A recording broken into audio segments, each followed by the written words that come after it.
we had a good morning because we started off with the framing of the question and with the, an understanding of both the challenges that we all face collectively as moving towards this hearing, and also from clear signal of the openness to input on this process from Commission Council and the Commission, and as they go through designing this process and trying to make it work.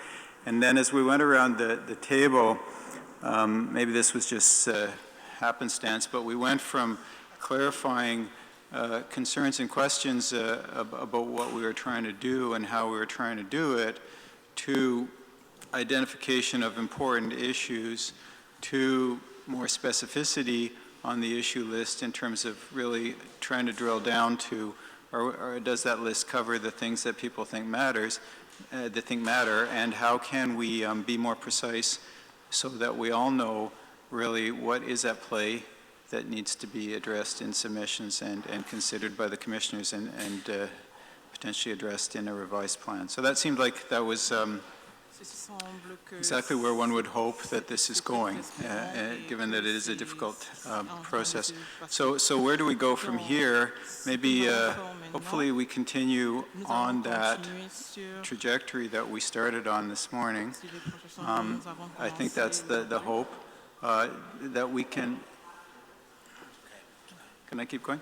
That we try to maybe focus again as we go through, to the extent we can, recognizing that final submissions are down the road, on what is important to people. Where are the big issues? We've already got some numbers, right, that have come out. So that I think is very productive for the reasons we discussed. Also, can we be more specific about those issues? They're purposefully written very broadly, but maybe we need to be more specific about IOL.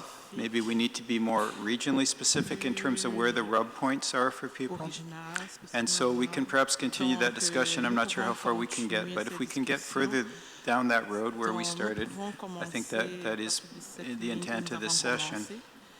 And then what also may come out of it are opportunities for to identify commonalities and differences around the table that might be capitalized on by participants in terms of making submissions that speak to each other, that cross-reference each other, that help the commissioners and other parties understand exactly who's promoting what options and issues and where to go from there. So that's the consolidation that Alan was referring to that will help make the process work better. Notice to other parties, right, that even people naturally gravitate towards the issues where they have concerns. Oh yeah, this looks okay, but I have a concern here. But I think it's fair to say that if something that looks okay to you is a big problem for someone else, and you don't want that to change, or you want to try to find a way to go through that, that's a signal that maybe you might want to say something in your submissions on that point, so that the commissioners have a good, balanced perspective on those issues. So hopefully that's part of the intent here, is to help people as they think through that issue going forward.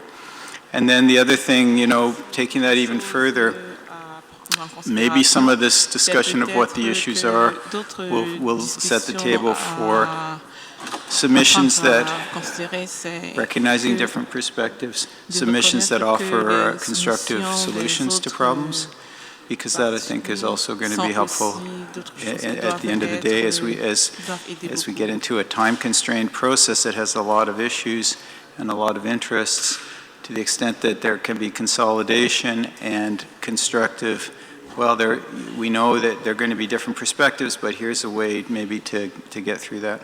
That's not for today, to get into the substance, but we're trying to set the stage maybe through the session to help people do that. So I think, I don't know if that's helpful, just kind of recapping where we are and where we're going to try to go. But we will, with your indulgence and direction from the participants here, we'll try to keep us going forward this afternoon. And with that, I think we'll turn it over to Government of Canada is going to make a submission or a presentation here to carry on. Spencer? Hello, my name's Spencer Dewar. I'm with Indigenous Northern Affairs Canada. Right now I'll be presenting on behalf of the Government of Canada. I'm going to apologize in advance. We've sent this slideshow to translation and we'll provide those to the Commission as soon as possible.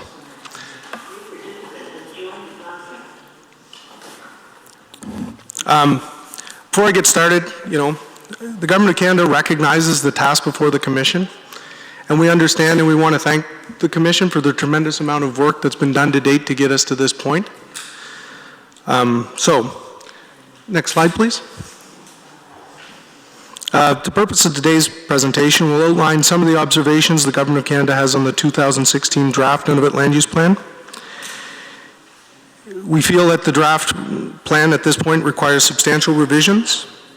So what the GOC is going to highlight is some significant issues to us, and then follow it up with some process steps that we think are necessary before we can have a plan that's potentially ready for approval. Next slide. So our key issues: 1, drafting; 2, caribou protection; 3, marine transportation; 4, terrestrial linear infrastructure; and 5, the forward planning process. Sorry, just to jump in here, I'm getting a desperate sign from the translators that we should slow down, which is, I'm more guilty than most people, so speak with some authority about that. Thanks. Could you repeat that? You were going too fast. Okay. The first key issue, next slide please, we'd like to discuss is drafting. Once the land use plan is approved, it'll have the force of law. So therefore, clarity and predictability is a shared goal. These are the following concerns we have. The definition of project,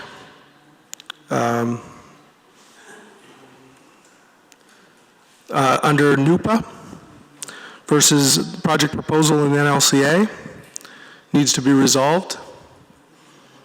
The draft land use plan has examples of ambiguous and contradictory and unclear language in substantive provisions that make careful review of its potential implications challenging. The substantive provisions do not always align with the surrounding text, and at the scale of mapping in the draft, the geographic boundaries of zones do not provide the precision necessary for compliance.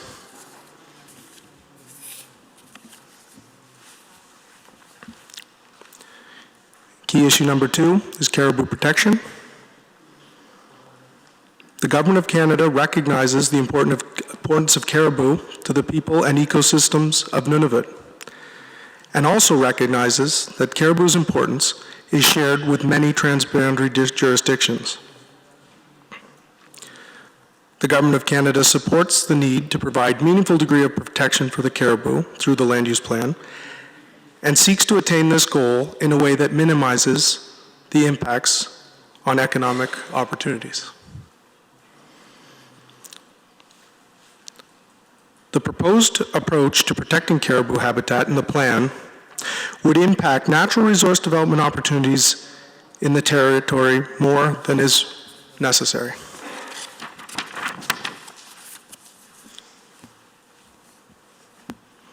Third issue, marine transportation.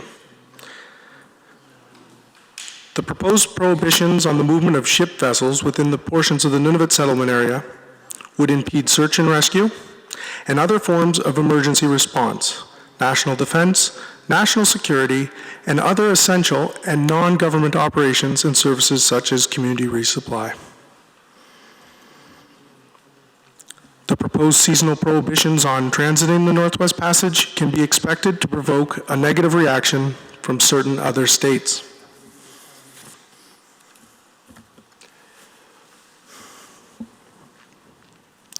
The fourth issue is terrestrial linear infrastructure. The Government of Canada understands that the current draft Nunavut Land Use Plan considers the development of terrestrial linear infrastructure to be a prohibited activity in most protected areas. The draft plan also requires that amendments for connecting communities and railways, regardless of zone traversed. And the draft land use plan also requires that alternatives assessments on routing and modality when submitting a linear infrastructure project application. The GOC, or the Government of Canada, considers the current restrictions and requirements for terrestrial linear infrastructure development overly restrictive, given the potential for terrestrial linear infrastructure development to provide opportunities and benefits to Nunavut.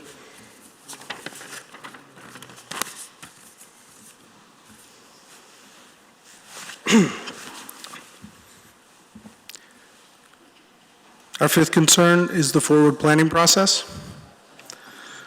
The planning process going forward needs to include appropriate opportunities to review and discuss the changes that will occur as the planning process continues. We believe a collaborative approach is more likely to result in a draft that can be recommended for approval. The process needs to include steps in which the plan's prohibitions, terms, and conditions are examined in a rigorous manner to address drafting issues. Addressing drafting issues will be facilitated by a better understanding of the Commission's rationale for the significant changes that occurred between the 2014 and 2016 draft. Okay. Addressing substantive policy, planning and policy issues will be facilitated by working through the issues one by one to focus on the details.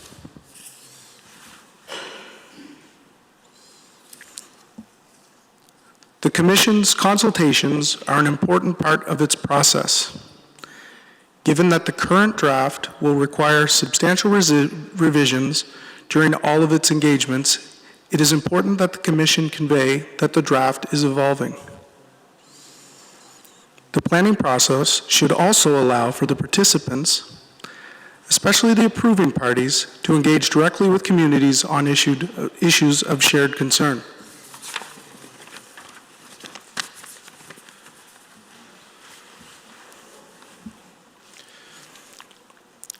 So we've raised 5 key issues with implications for the planning process. To address these issues, the Government of Canada recommends that NPC conduct community consultations while indicating that significant modifications will be required as the draft evolves, supporting participation and exchange of views in engagement sessions, including by the approving parties, and addressing the recommendations made by NTI in their September 21st letter to the NPC. The 3 approving parties will also want to meet to discuss the draft in an effort to reach alignment. And third, a drafting review of technical and legal be undertaken to address the drafting issues separately from the policy issues. The GOC, the Government of Nunavut, and the Nunavut Incorporated will meet to discuss the draft with a focus on reaching shared approaches to facilitate the timely development of effective and implementable plan.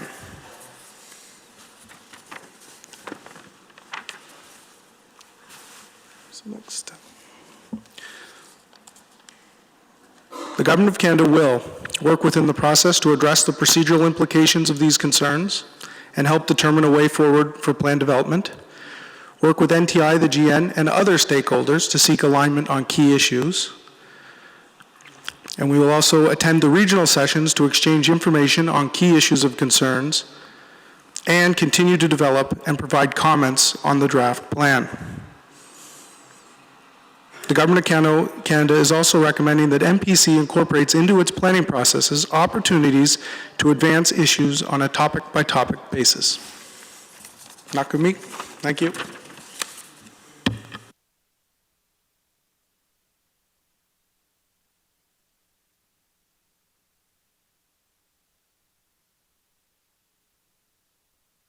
Thanks, Spencer. I think what I'll do, recognizing that there are some keep out areas, or at least keep away areas that in your presentation that we may not want to address just now.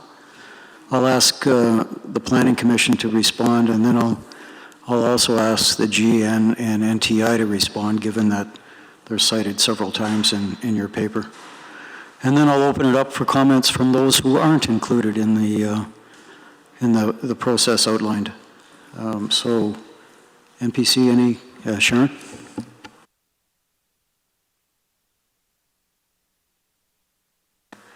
Thank you, David. Sharon from the Planning Commission.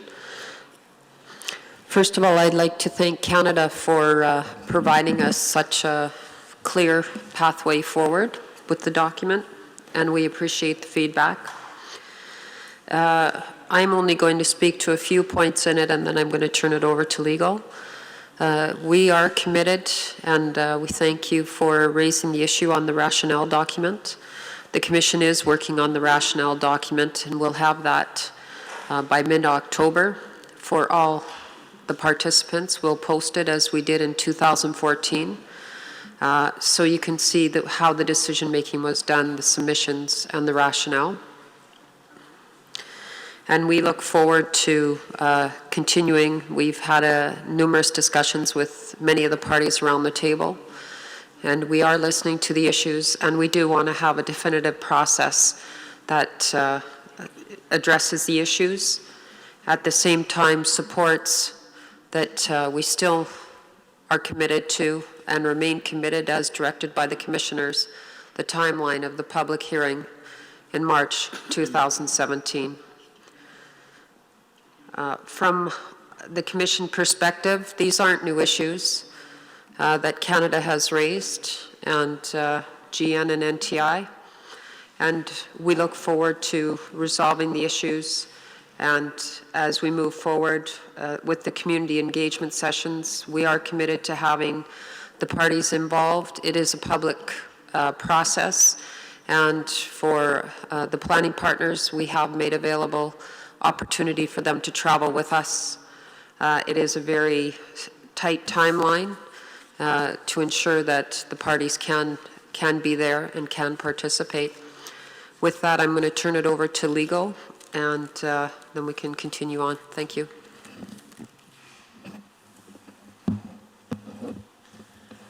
Alan, Counsel for NPC. Thank you, Sharon. Thank you, Spencer, for that presentation.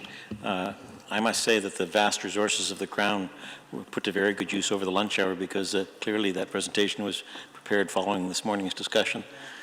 It so closely aligned itself to some of the points that we were raising. I say that in jest, but really in all sincerity, we understand that much of what you said there was that the Government of Canada is committed to an alignment on key issues with key players. And that is, in fact, I think what we were demonstrating this morning in our discussion, that we hoped would happen multilaterally, bilaterally. The Commission itself will have limited ability to directly engage on some of those smaller bilateral discussions, but we encourage them, and we're pleased to see that Canada is also understanding that that's a very central part of successfully getting to an approvable plan. The last bullet on the screen just now that says the Government of Canada is recommending the NPC incorporates into the planning process opportunities to advance issues on a topic-by-topic basis. We discussed, and the Chair in his opening remarks discussed the timeline and the opportunities that we see. There's more reference in your presentation to what we didn't discuss this morning, which are the 6 regional sessions. And so there are really a finite number of situations where the Commission will be able to engage other than those 6 regional sessions and the deadline dates which we've outlined this morning. So we very much encourage the discussion. We're not sure that there's additional opportunities in your last bullet, but we'd be delighted to hear everybody comment on that point. Is there some other way, some other forum? We don't think so. And we don't want anyone to have the illusion that we think there is an opportunity. Timing, budget, fairness, submissions, reply, the whole suite of issues with 88 participants. But that makes the participant-to-participant multilateral and bilateral communications all that more important. And we truly encourage that. So thank you very much for that presentation. I thought much of it was closely aligned with our process issues. You raised some substantive issues, which are, I mean, I'm not commenting on those at this point. So thank you for that, and thank you, David. Thanks, Alan. Ken? Thanks, David. We respect your keep out sign. We did think, though, that it was necessary to tell everybody where the areas of concern were and what their nature was, so that it made sense why we were saying that process steps were necessary to address them. So it was really just to anchor the discussion in a background, not for the purposes of getting into those discussions. Thanks, Ken. Amy, any comment from the GN? Amy, GN.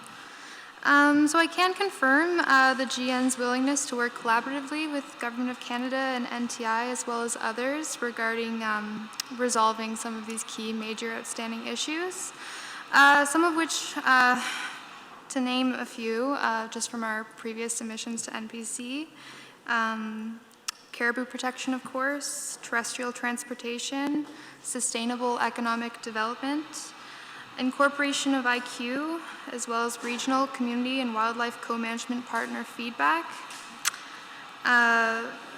and being able to see rationale for land use decisions. And also, just without being too specific, it's of the utmost importance that the plan balances its intended goals. So that's something we're always going to be looking at as well. Thanks. Thanks, Amy. Hannah, any response? Thank you, David, and thank you, Spencer. NTI and the RIAs continue to, endeavor to maximize our areas of agreement and minimize our areas of disagreement, whether it be with our government counterparts or others throughout this process. It's not NTI or RIA's intention to unduly delay this process, by no means.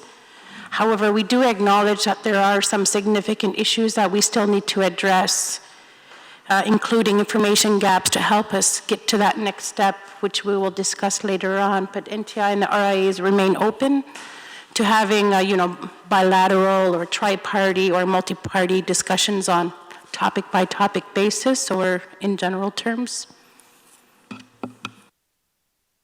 All right, thanks, Hannah. And this message has been stated time and time again during the technical workshops, that the more the parties can sort things out amongst themselves and present consensus positions to the Planning Commission, potentially the easier the job will be to finalize the plan in a way that meets the needs of most. So I guess I'll just go around the table. If other parties have any comments on what the federal government has just shown us, I'd invite those comments now.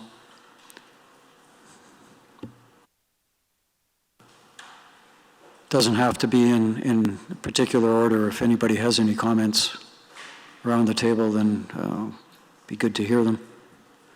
If not, we can move back into the more formal part of the agenda.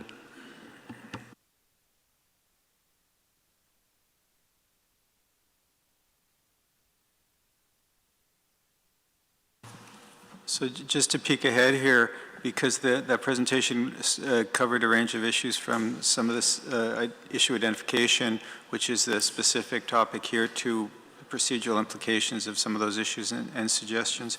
So I just draw your attention that agenda item 10 is going to focus on timeline issues, talk a bit about the regional sessions, and that kind of morphs into a recap of where the deadlines and what the opportunities are, and I suppose potentially what the opportunities might be for more input down the road. And then we do have the catch-all roundtable issues at the end, item 11. So I would suggest that if there's some issues that came up in that presentation that aren't covered off in the other sessions, which are frankly probably more focused on the public hearing itself than the bigger process, that there's an opportunity to come back to those. So, and I suppose signaling to us or to others if there are some of those outstanding issues from the presentation that you or Government of Canada or others would like to put into that agenda item 11 as early as we can, that'll help us plan for that.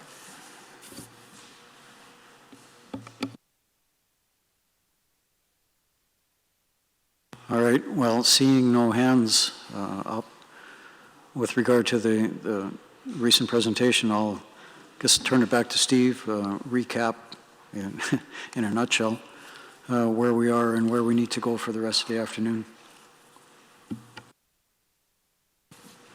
So I guess one option is to start, without putting anyone on the spot, to start around here, because as I say, there was this evolution towards more specificity and a more highlighting of importance. So I'm wondering if we have a chance now, David characterized that as the initial go-around.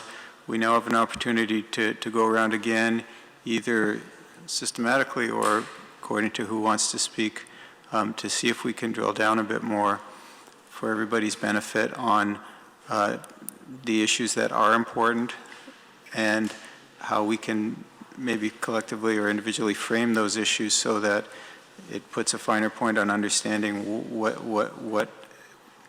the concerns are, what the opportunities are, and what kind of submissions would be most helpful. So, shall we open the floor for that?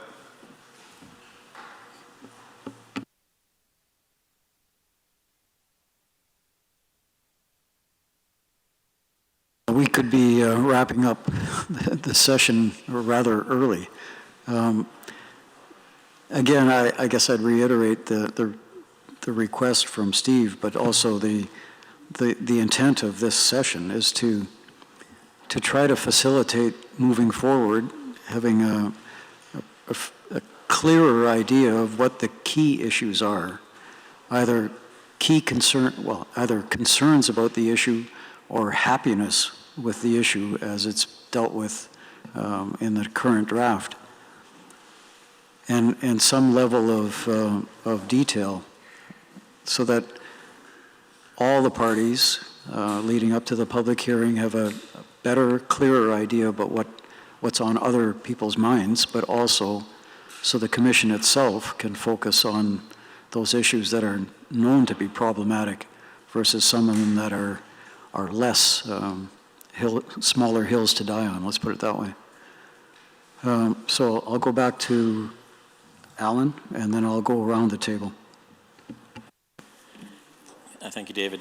I wanted to thank the comments I've just heard from the people who spoke, and in particular a point that Amy made on behalf of the GN when she said among the items that were of interest or concern to them was the need to have the rationale for the land use decisions. And I'll say that we know that that's still on our plate. We know that the draft came out in June, and you're entitled to know why those words are on the page, how the various submissions that were made prior to June were incorporated or not into the draft that you have in front of you. So we do know that we have that, and the staff is working diligently to try to get that rationale out.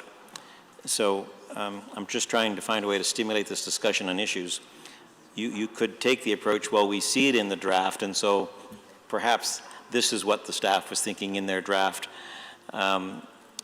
This is an opportunity, this week is an opportunity to build on the invitation we've made with our agenda and to build more particularly upon sort of the process that Spencer just outlined, and that is that what are the issues that really matter.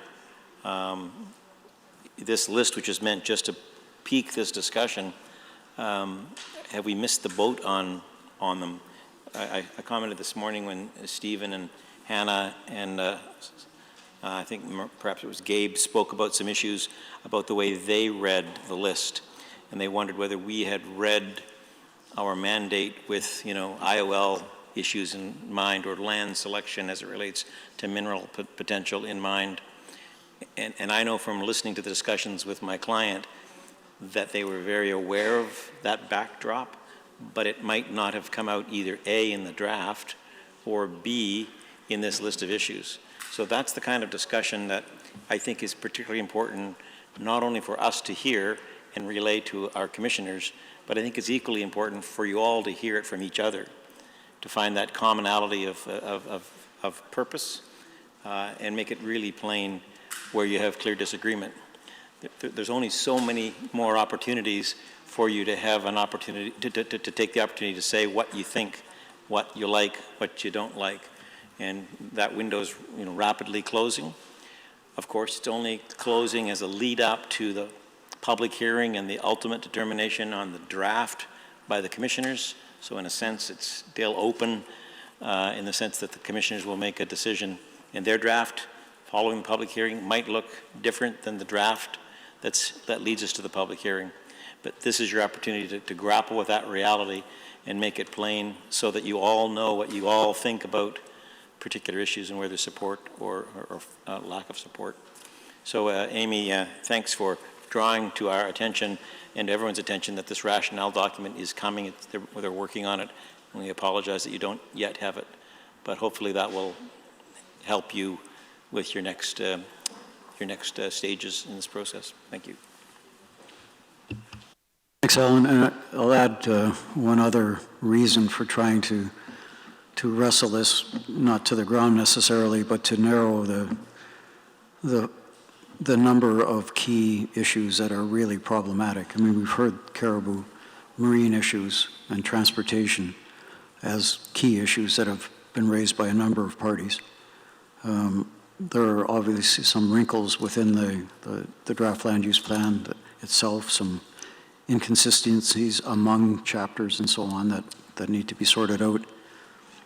But I remind people that, as Alan just did, not only are there fairly tight timelines to get from here to the hearing, but the hearing itself is going to be a real challenge in terms of getting everybody's issues on the table in a fair and inclusive way, given that there are 90 organizations and individuals who will have the right to speak, and limited time and resources within which to accommodate that, which means that the hearing, as far as I can read into it at this point, may not be the conventional hearing where people get to sit back and listen and then challenge and exchange, and because you can well imagine what it would be like if 90 organizations have the opportunity to speak, and then 90 plus organizations have the opportunity to question each of those organizations. So 90 times 90 times X amount of time, it doesn't fit within the time frame, and I'd suggest probably a year's time frame might not be enough for that either. So whatever we can do now to narrow those issues, to highlight the key points, will be most helpful for everybody, to make the process more efficient and still fair and inclusive. So Stephanie from the Nunavut Water Board, any comments?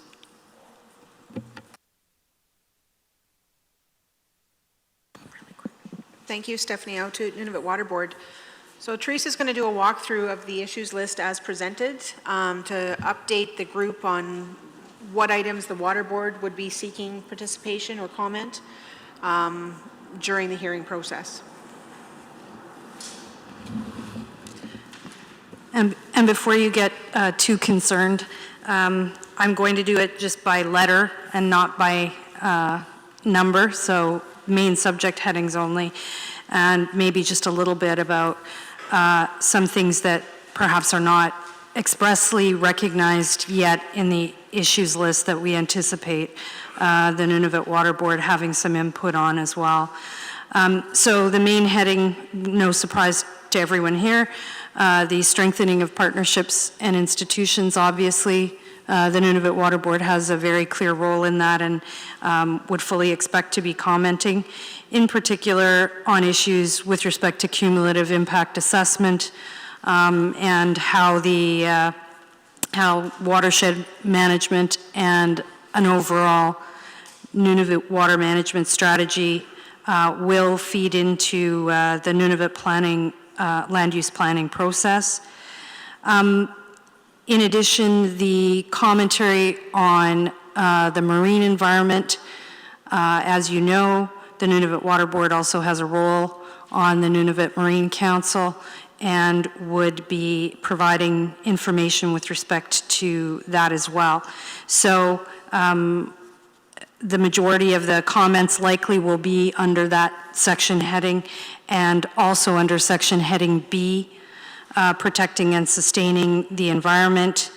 In that respect, the board has probably a number of comments to make with respect to transboundary considerations for obvious reasons that water tends not to respect boundaries, and we deal with a lot of transboundary issues.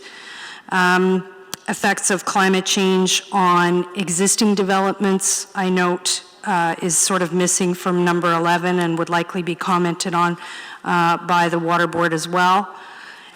And again, the incorporation of water management strategy into that section would also be commented on. With respect to item D, building healthier communities, obviously the Water Board also has a role with respect to item number 16 primarily, and would be speaking to and addressing that. With respect to encouraging sustainable economic development, primarily the board would likely be commenting with respect to item 19, or the strategic environmental assessment process, as the Water Board also feeds into the licensing process and would expect to have the Water Board's jurisdiction as a licensing entity recognized in that section. And with respect to item F, the implementation strategy, as you can well imagine, the board will have a great deal to say under item 24, which is basically a discussion of the roles and responsibilities of regulatory authorities under the draft Nunavut Land Use Plan. The board will also have comments with respect to grandfathering as well, I would anticipate. So with that, those are sort of the comments that the Water Board has with respect to the next steps in terms of anticipated participation in those issues. Thank you. Great, thank you, that's very helpful. Yeah, I'll go to NERB and then Miguel. NERB first and then you. They were sharing a legal counsel over there.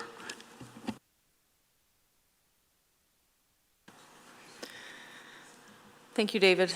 Tara Arco with the Nunavut Impact Review Board.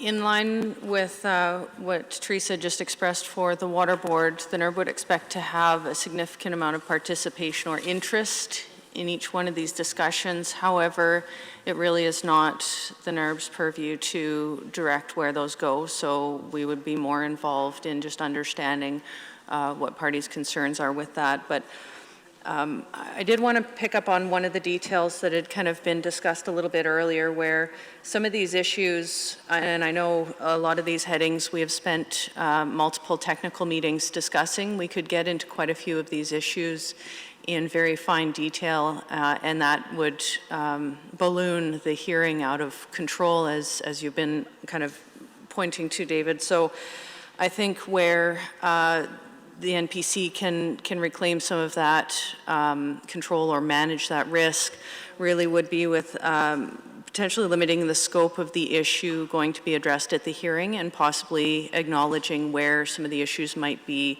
deferred to actual implementation after the fact. And I might note with the even just the use of under point 25, clear thresholds, can they be set for the determinants of significant modification?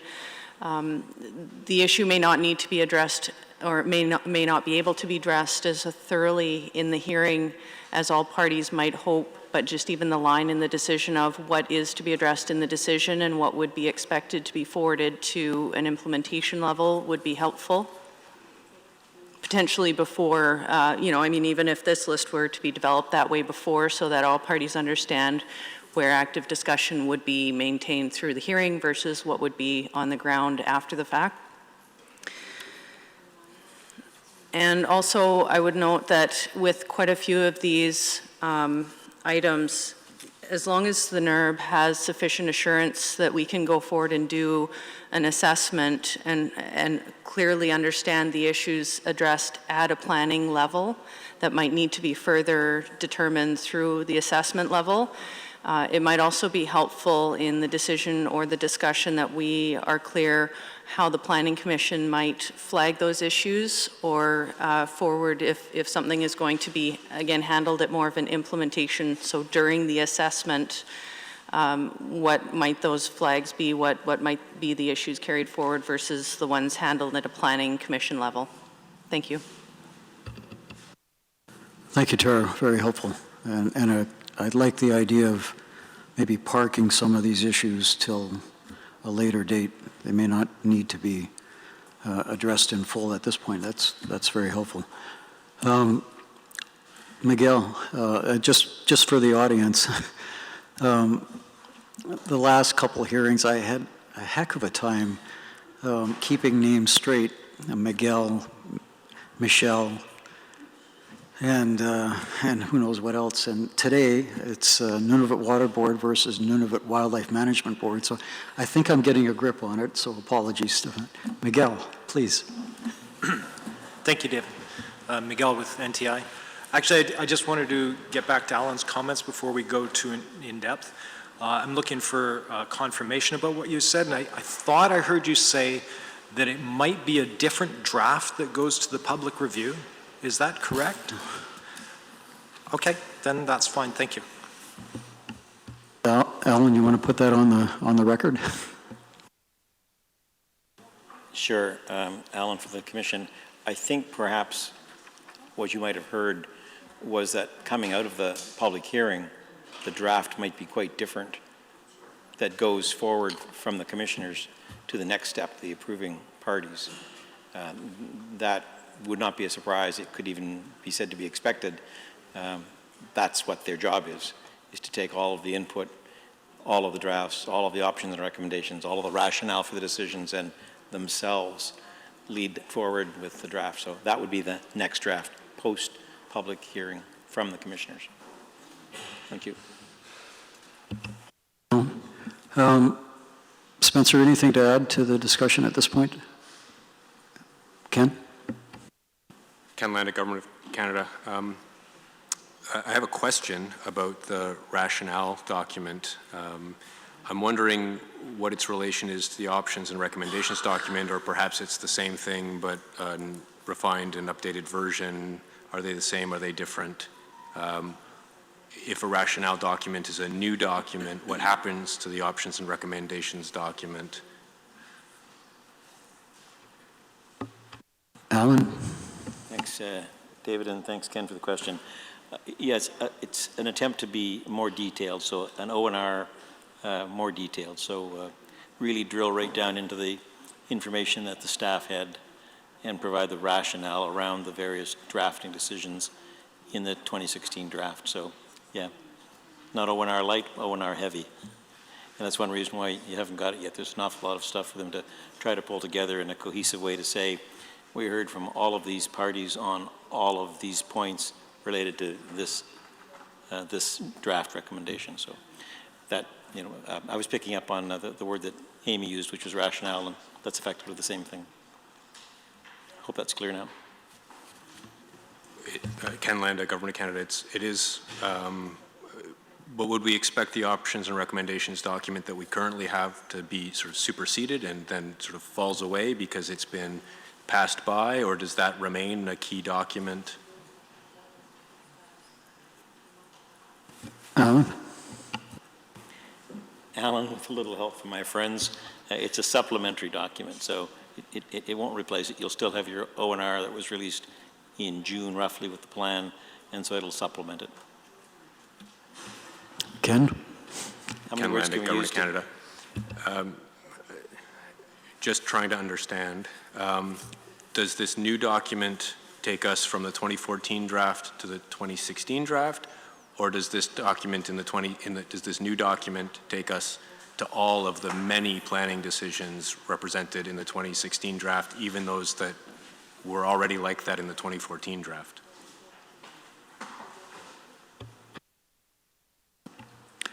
Such a troublemaker, Ken.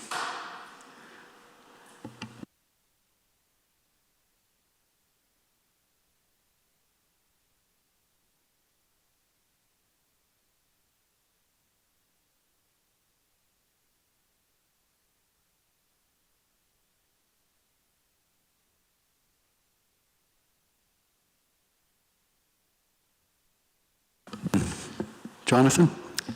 Thank you, David, and thanks, Ken, for the question.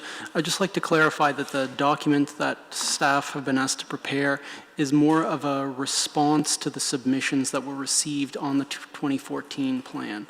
So if... 2016. No, the comments on the 2014 plan. So it's like a line-by-line response to what we heard on the 2014 draft and what was incorporated into the 2016 and what was not, and why.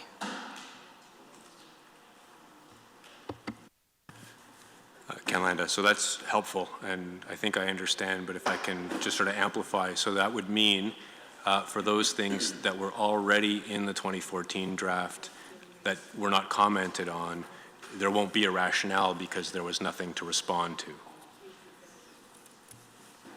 Correct. The options and recommendations document still maintains the rationale for the decision, and this supplementary document is simply responding to the explicit comments that were received on the 2014 draft. Thank you very much. Thanks, Jonathan. Just going around the table. Peter, Nunavut Wildlife Management Board, any comments? GN, anything to add? I'd ask folks again to remember that it's not just commenting on the previous comments, but it's commenting on the list. So forgive me if I poke and prod a little bit, but Nunavut Wildlife Management Board, can we assume that anything that has wildlife included in the issue would be of an interest to the board?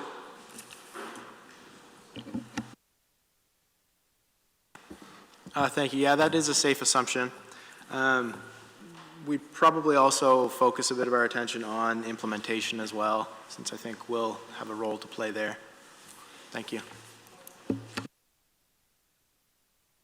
Thank you, Peter. And before I let you off the hook entirely, strengthening partnerships and institutions, any particular interest, concern there on your part?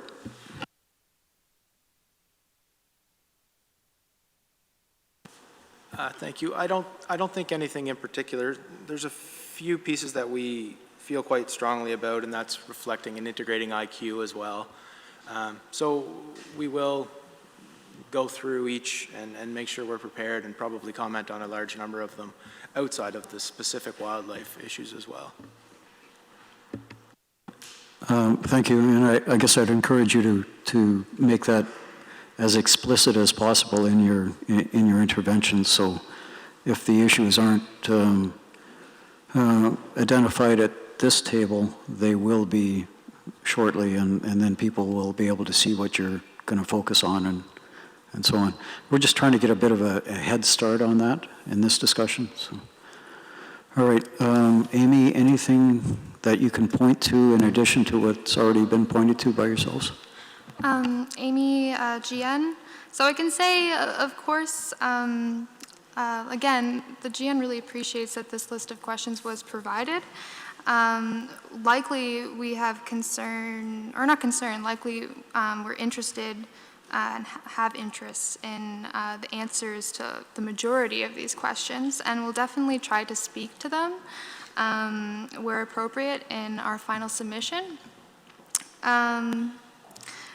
and it draws back to another point that I brought up a few minutes ago, but number 2 under A, does the plan adequately meet its broad planning policies, objectives, and goals? Again, that's something that the GN will continue to look at. Does the plan balance its intended goals? And yeah, that's all I'll say for now. Thanks. Thanks, Amy. Brandon?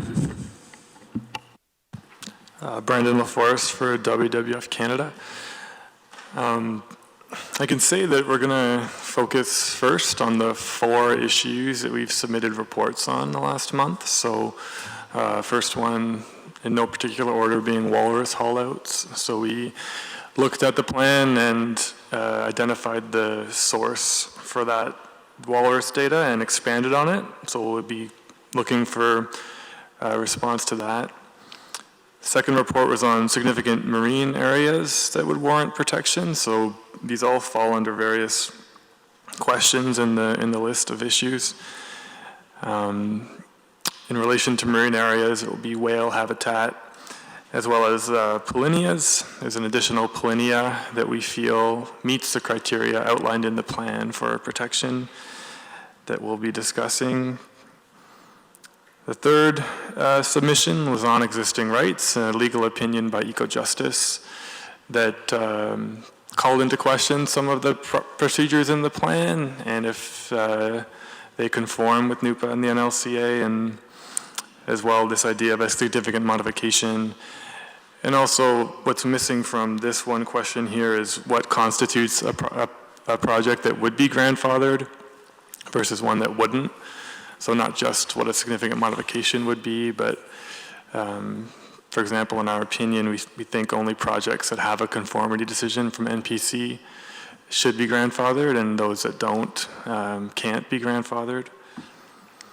And our fourth submission was on non-quota limitations, and it briefly just states that we feel NPC does have jurisdiction to implement non-quota limitations for certain areas, and the areas we're referring to in there would be bottom trawling, the protection of sensitive benthic habitats within the NSA. In addition to that, our participation will focus on caribou as it has since the beginning. Polar bears, which we feel have not been adequately represented in this draft of the plan and have kind of been forgotten in terms of some other wildlife issues.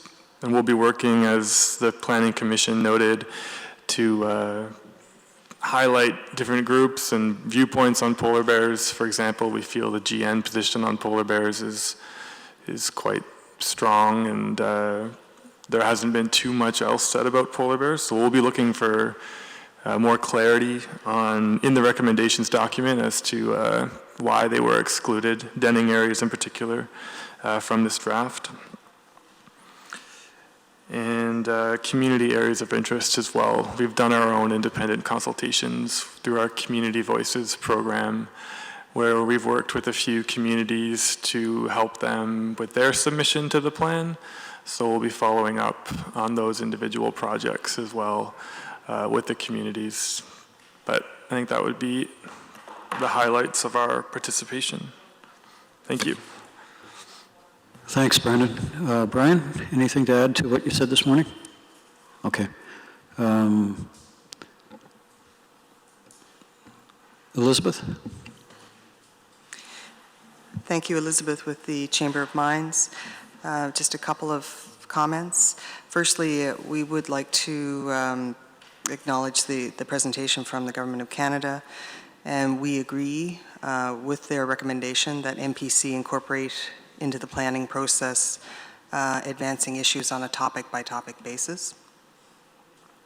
We also note there was reference to a letter from NTI to government, I believe, dated September 21st, but we don't see that on the consultation record, so we're just wondering if that will be posted or if we could get a copy of that letter. We'd like to see that.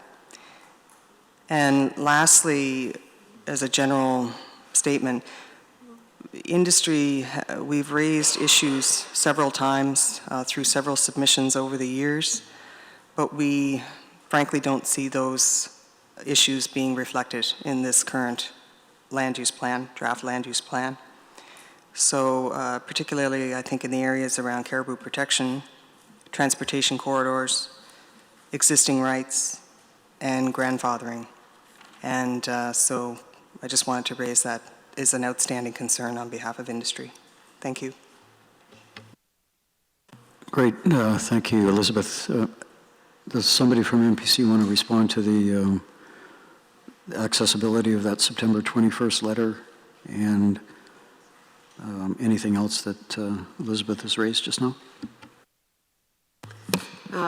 Thank you, David. Sharon from the Commission. The NPC, or the NTI letter, we haven't responded to officially. When we respond, both will be posted on our website, and the letter, if NTI is fine, we can make that available. It deals specifically with NTI and the DIO participation in the regional engagement sessions that are upcoming next month. Thank you. And Hannah, do you want to put on the record your response to that request? Making it Thank you, Sharon. We look forward to that response and our conversations tonight and throughout this week in advance of those planned community roundtables. NTI is very comfortable with having that letter put on the record today if needed. Great, thanks Hannah and thanks Sharon. Stefan, you're okay?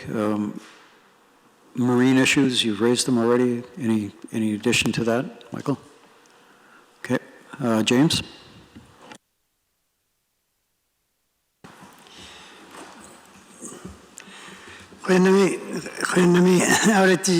Thank you, Moderator, Chair. Short comment. I had misunderstandings previously, and many participants in drafting a land use plan preparation. Inuit values. I have not seen much of it. All I've heard is caribou related topics. Besides that, the topics related to us appears to be not a priority. Perhaps NTI could talk more for us as Kikakala Wildlife Board and Kivalek Caribou has been struggling as well with caribou. Everybody is struggling with caribou, especially Kikaktaluk. The protection measures, as having said that the bodies here have different responsibilities serving Nunavut. I have not heard so much about wildlife. Is it not a real priority? Where does NTI stand with us? Thanks, James. NPC, do you want to address the Inuit values concern that James has raised?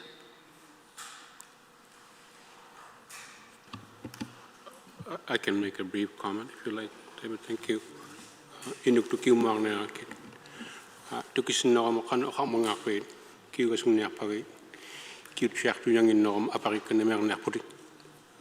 Brian aglu ko yang nanum mi pang na ikun ni. Tamak ko ublum ko sega yu nalon actor walle yu ko sega yu walle yu. Tamak me lukta tamak ko nga ismanu te yang mata. Ubago to sa yak to tuin na kapta.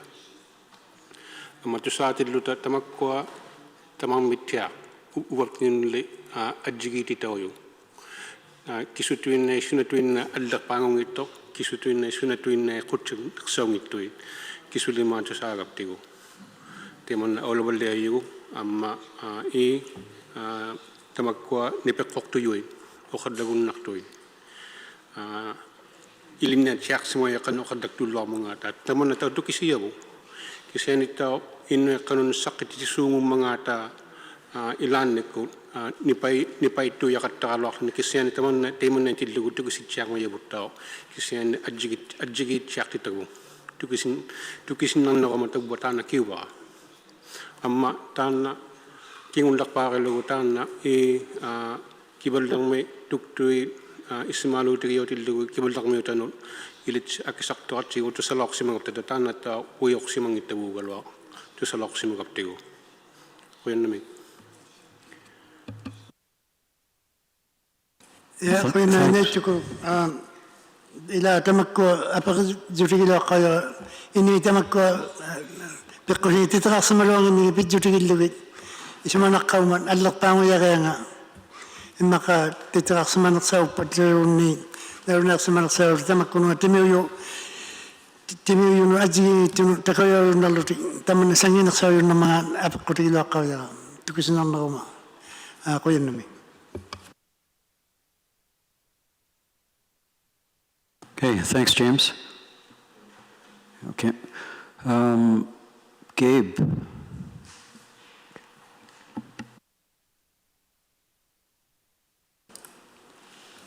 Thank you. I just got one comment, and I'll give it to my partner here. Inuit have to be part of the drafting at the beginning of the stage, even drafting stage. It's important. Inuit have some experience working with wildlife regulations. Inuit were part of through NTI. Maybe stepping my foot out a bit, but I think it's important. It works a lot better if you have disagreements right then and there, rather than going out and in a public stage. Then if you can't agree on stuff, you can't agree on stuff and park it. I know that Inuit still have to, with the right wildlife regulations anyways, that when I worked with NTI, there were some contentious issues. We do have contentious issues here. So that's my my thinking behind it when NPC is drafting the plan. Inuit have to be part of the drafting stage and share those information. Thanks, Gabe. I'll turn it to Luis, and then we'll go back to the GN. Thank you, David. Luis Manso, Director of Landscape Valley Canyon Association. So we will continue participating and input in the sections in question number 2, part A. We will continue. We have some questions, and the elaboration of the question number 3, A3, and I will erase those questions right now, if you may, in terms of how the group, or in this case, how we will actually assess the role of BECS and BSECS and the plan. So my question, in order to answer that particular number 3, is that the land use plan, or the draft land use plan, doesn't clearly articulate how BECS and BSECS fit between overall land use designations. For example, are their management differently depending on which land use designation they occur in? That's the first question. The second question for that particular issue, do prohibitions such as setback apply to them? How do marine BECS differ from ecological and biological significant areas? How does assigned caribou season and BEX and Schedule B differ from the mixed use designations? How BEX and BSEX identify and the draft land use plan incorporate into a cumulative impact assessment, a strategic environment assessment, the interface between the land use planning and environmental assessment and reviews of linear infrastructure proposals. That's some of the questions that we did not have answer for that particular issue if we want to make comments into it, and that's why I bring that up at this point in time. We also will continue to input an infrastructure, linear infrastructure and mineral potential during these sessions, and we'll be more specific later. We also, my colleague here mentioned that there's being speak about scientific data, but we also have to recognize the traditional knowledge and the trigger in section 5 of Part A, which traditional knowledge elements will actually trigger a review, and how those will be quantified.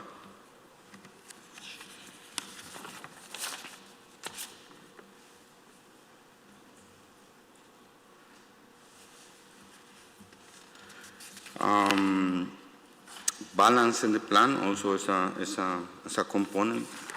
We don't believe it's a balance in between protection and economic development, and specifically in Kibale region.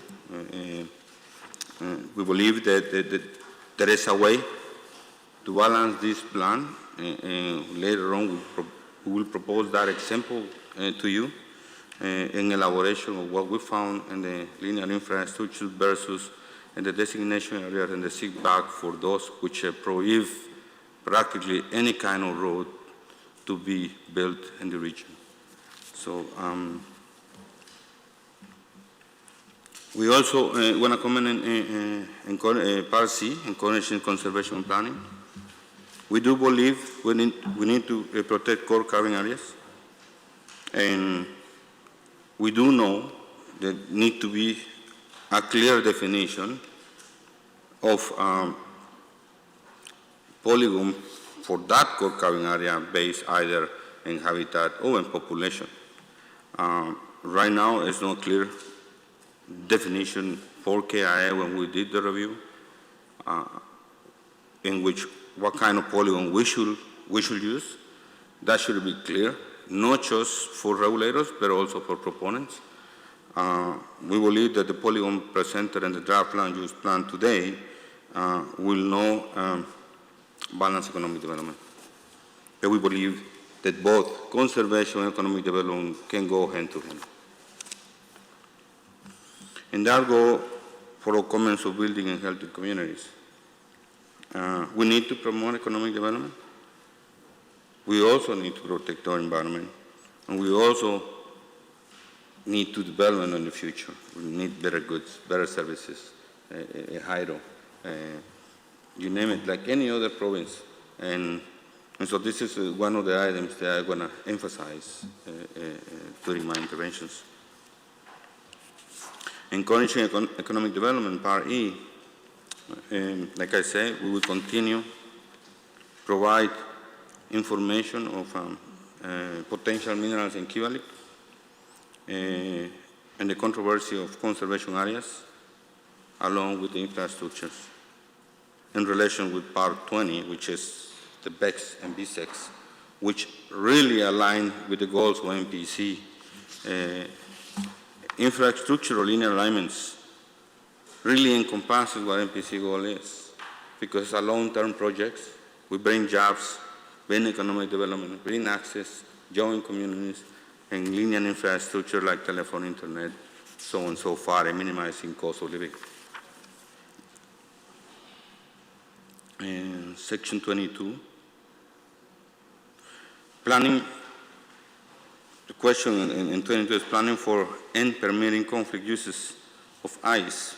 We have some comments and those, and we have some comments, and we believe that we have some comments for the section in which assessment, environmental impact assessment is considered NPC. But we do believe, after several experience and the regulatory process with Nunavut Impact Review Board, there's some kind of overlapping and will be a conflict, and that conflict needs to be resolved. I think NPC mandate, to me, as a regulator, is the first step in the project. The second step will be NIRF, and the third step will be Nunavut Water Board. And I see some overlap in the assumptions in the draft land use plan that, like the colleagues in INAC presented, need to be clarified in order for each of the institutions implementing this plan objectively, and being frank with industry and any other proponent that will apply for any kind of use, and have clear terms and conditions, if you may, of what they expect when they come into Nunavut. And this is what we are going to input in this week. We're hoping, we are in discussion with NTI. They will be our, the window or the connection with the rest of the partners, and we're willing to work with you and share our information that we bring today. Thank you. Thank you, Luis. And we'll go to GN. If you could introduce yourself for the record, that'd be great. And then we'll take a break and go back to NTI. Inu tutulok paglunga haluna tutulok pagnaya kamakawi manak pusis utak tagaw yaklunga. Taan na tukto uhaus kawi nga Mr. Kadlak pimariw yok gamot Nunavut tuang kayang agut kisane kait simatuin naklunga nirwak taw sumayot sangutit sidaw smang mata tuang na motakwa sapujiaw na tuang ayami March ngurok tumi taan na kaiti kutigi madlugo amataw inuit uhausingit unikat kay magata uyang yak tuharok smangitil lugulun ni sulit khalunat kilok smangitil lugulun ni ilanikut inuit kaktuaro dakat parok smangmata umayui katak paklutit amisulak jumi waklutit lu puyok tail lavu taikwa khanile guru yak tuhakin karak lu umayui imikut katak jumi la kwasumata inuit pikusingat ilisakid lugo ilagilok sumayavut kaktuaro raw paktut atarat siya gilok ta ikayo katrok to kimro mutani kikatakjuk mutani ang nakadlaw lok to kak tumitusak ngai gami tavunga ikayo yak product umayoy sila tagot at tongorok atok tong kirok lugo ilani ko katak jumlaw sumata tayma ututiglugo mane kikatal me tuktukilis mayo arogata takwa avatilrikut umayorrik jakudlo uhaksmavut 200 tuinangnit kikatalok piyun nakto tana aktorok tudlugo uhakon nakto ekhaluit imanga tuktuhak naksawak tudaretto menrit tiaktuari takwa kamagi yayu nunak drangmet menrit tiarang khut utu uhakon nakto utu tiglugo nanuit lunit nasak taw hatala tak tudlugi unungan naksawrok smayit takwa Nunavut umayir jakut amma avatilrikut Nunavut gavatilrikungit katajjaktiklutit nanwe unun naksawrok. As I was stating, I was going to go back and forth in English. I think we do have a world-class wildlife management system. Our cabinet direction had changed in March. I think the numbers of polar bears has risen since when they first started counting them because of our great wildlife resource management system. That's both NWMB, environment, GN environment. So I think there is many opportunities that we may miss if we don't necessarily put heavy weight to delineation of caribou protected areas. I think wildlife can adapt, much like Inuit has adapted to numbers changing, and as per the GN doesn't want to see complete elimination of caribou. In fact, we want to see it grow. But there is management regimes that work together, NWMB, environment, and also great information we get from WWF for research that they do as part of the co-management system. I think delineation may detract a lot of investment in Nunavut. There's not going to be a lot of new money in Nunavut. We need investment such as mineral industry because they provide training, they provide jobs, contracts, and the training that they receive are transferable. They may not have been as much employable in their communities until they got the training at the mine sites, or it could be a tourism lodge. I just wanted to reemphasize that government did change direction with the caribou protected areas. It's not because we don't care, it's because I think there's a responsible approach to responsible development, and it's inclusive. Inuit history has always been inclusive, and we're adapting to the new technologies that we're more fuel efficiency, faster internet. I mean, from typewriters to handwritten notes, or even just oral history. So we've gone a long ways. I know I'm a little bit out of my government hat, but I just wanted to emphasize that. Thank you for giving me the opportunity. Great, thank you. And we'll take a 15-minute break now and resume at, what's that, 10 to.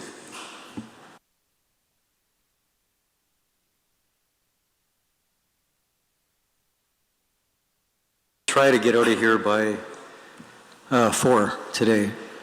The strategy that I was thinking about recognizes late in the day and people are tired and information gaps may not be the best topic to pick up on after NTI speaks on this issues theme.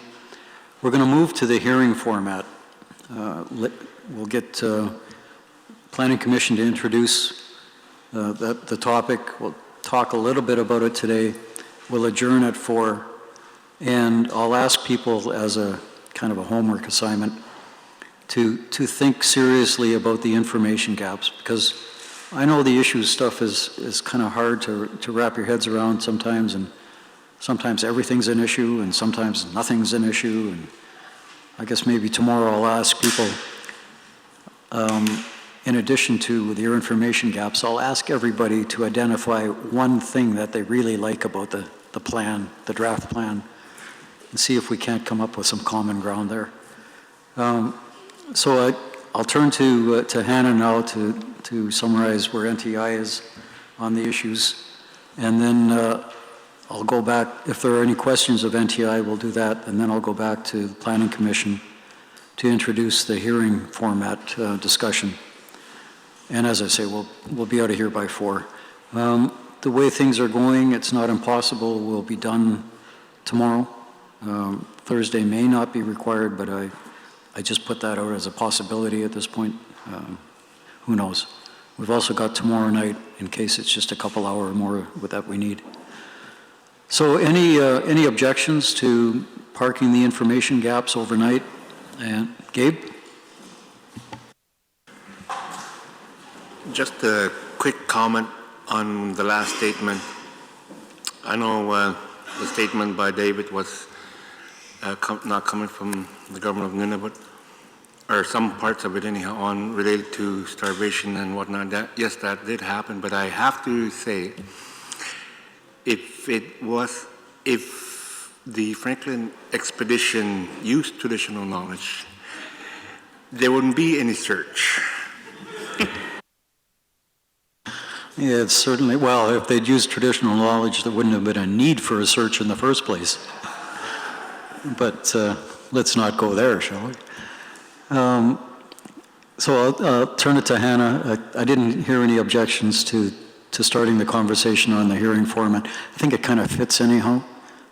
We touched on some of the challenges for the hearing. Maybe it's time to get into that a little bit more, and then we can revisit issues and knowledge gaps as we go forward.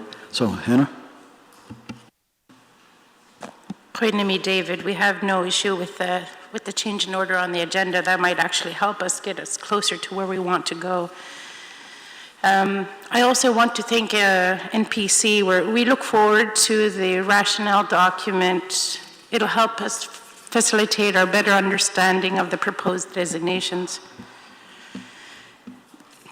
NTI and the RIAs will be using the list of issues in drafting, finalizing our final submissions.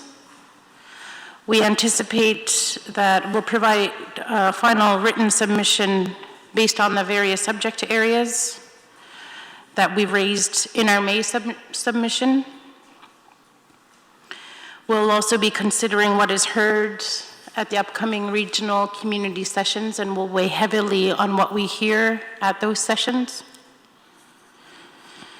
I guess more specifically, we're looking to NPC for a commitment to a final review of the Nunavut land use plan for future reviews on item number 5. We acknowledge that NPC in response said they may consider. We're looking for a commitment on that. We'll make our submissions, we'll respond to all the related wildlife, park, and conservation designations, including potential implications for the proposed designations, particularly when it comes to IOL, so that when we go to communities, the communities will understand if a designation is placed on this, it means this. This designation may mean something else. We'll also speak to D&D sites, communities' areas of interest, linear infrastructure, and that includes marine, as well as areas of equal use and occupancy and existing rights. Pranami, David. Thank you, Hannah. Any comments? A lot of common concerns raised there, for sure. Oh, Sharon. Thank you, Sharon, from the Planning Commission. Hannah, could you, you referenced number 5 for a commitment. Could you elaborate on that for us, please? Thank you. In our May submission, NTI and the RIA were looking for a commitment from the Nunavut Planning Commission that the periodic review of the draft Nunavut land use plan will happen within 5 to 10 years. The response is may consider. We're actually looking for a full commitment. Thank you. Okay, thanks, Hannah. Thanks, Sharon. Any comments? Okay, let's then transition into the hearing format. Alan, you want to lead it off? And it's not a standalone item, obviously. It links to a whole bunch of other things, including logistics and so on, but we'll get Alan to introduce the topic. We'll do a quick round table and then leave it for people to think some more about and pick it up tomorrow. And as I said, I'll ask people tomorrow to come back with a good list of information gaps, again, to help other parties, but also to help the commission itself. There's opportunity to request expert reports, and that may be one way to fill these gaps. Got to be done expeditiously, so the more detail that is available, the better. Okay, Alan? Thank you, David. Starting this topic, you'll note we have Jonathan and Alana circulating and handing out a couple of pages for your review. You all received an agenda a month or so ago, and you saw the list of participants in that order at that time. You now have a list in red. We haven't changed the order. We haven't been able to reflect your comments this morning about having your own section and lumping people in different orders. What we have done is we've lumped similar kind in, and you'll see the first 2 pages has now jumped from 44 to 88. So in red are the people who have recently received standing. That number is now 88. The order issue will be addressed separately. This was just yesterday putting together the list so you could see how the numbers have grown. The other part of the handout, the top part of it will look familiar because the top part of it was also attached to the agenda that was circulated a month or so ago, making reference to a rule in our rules of procedure. It happened to be Rule 50.1. And you'll now see that reproduced again on this second page of the handout with the red line through some sections of that and a new list of A to L below it. Now, why do you have this? Well, these two excerpts are a great way to start the discussion on a hearing format. Over the weekend, when we were looking at the timing for next March and the number of days we actually have to be able to meet, we calculated how much time people could have to make their presentations. And we also looked at the issue of, well, is there time for questions? If somebody makes a presentation, are there time for questions? Just do the math. It was a challenge when there were 44. It's probably an impossibility with 88.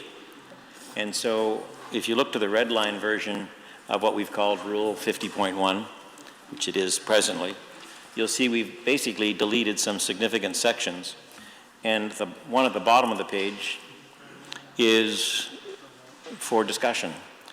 And what is of particular note to all of you is in this, for discussion 50.1, and by that I mean we'll have to amend the rules. It's not presently 50.1.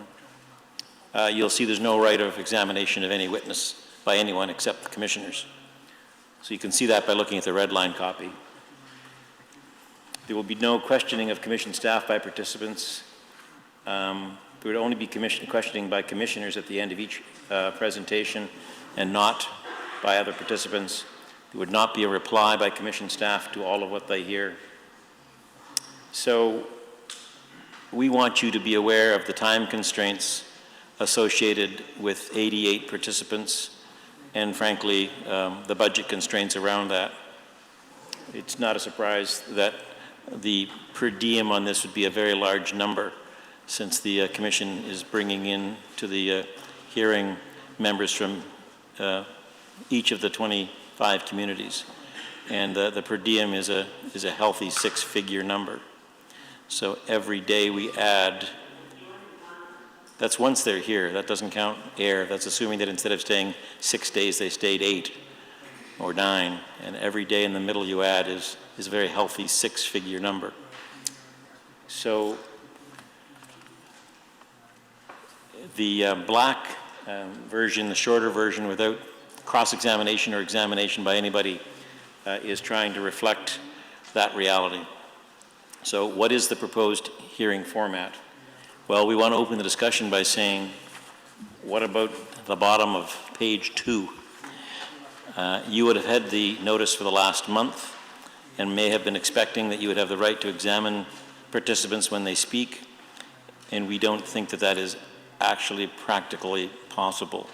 Because of course, if you have the right to examine one of the presenters, you all have that right.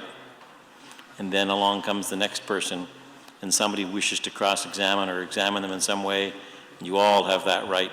So that, I think, was the 90 times 90, or whatever mathematical formula David was referring to earlier this afternoon. So I want to remind us all that the process has to be transparent and fair. It has to be communicated in a timely manner. And so we're getting very close to when we have to finalize this. We offer nothing other than this second version of 50.1 with this caveat.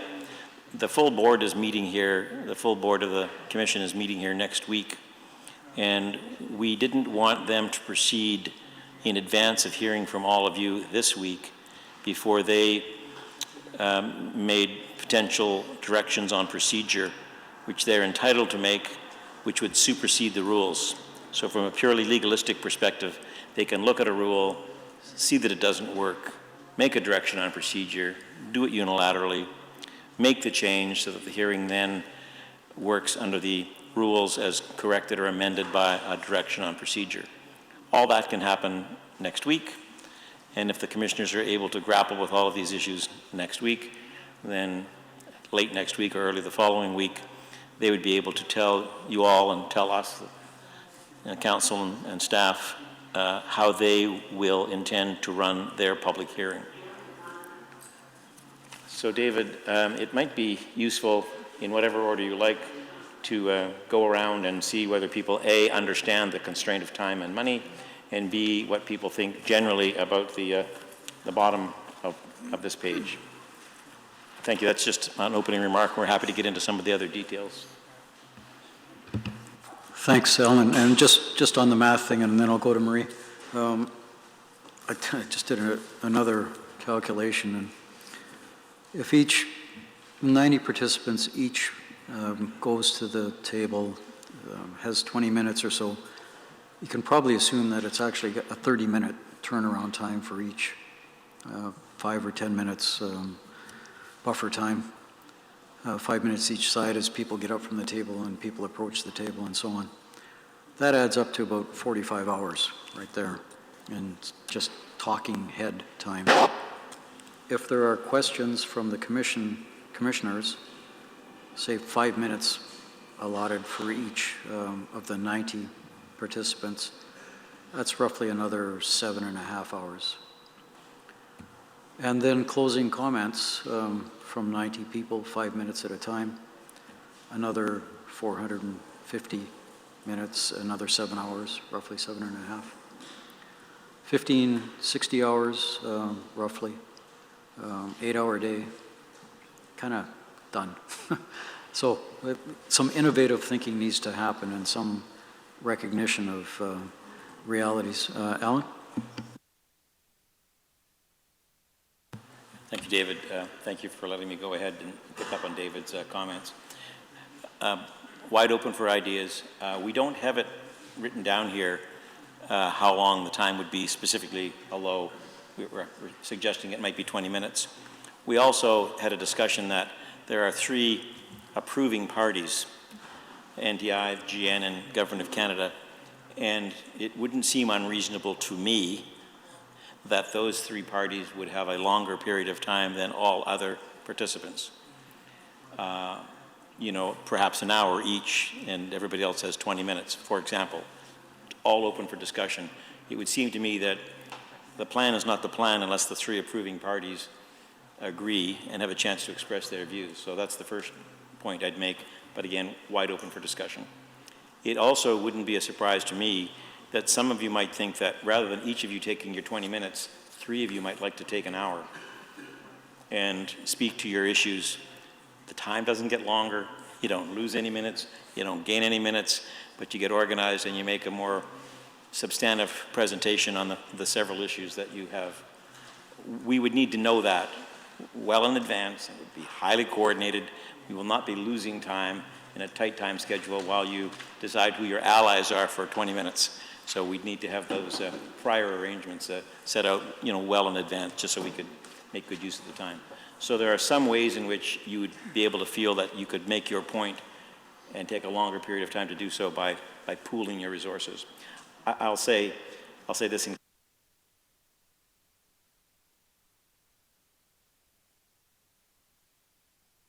I've been waiting all day to have an opportunity to do that. This is a magic machine. I get to control everybody's mic from here. I hadn't had the opportunity today.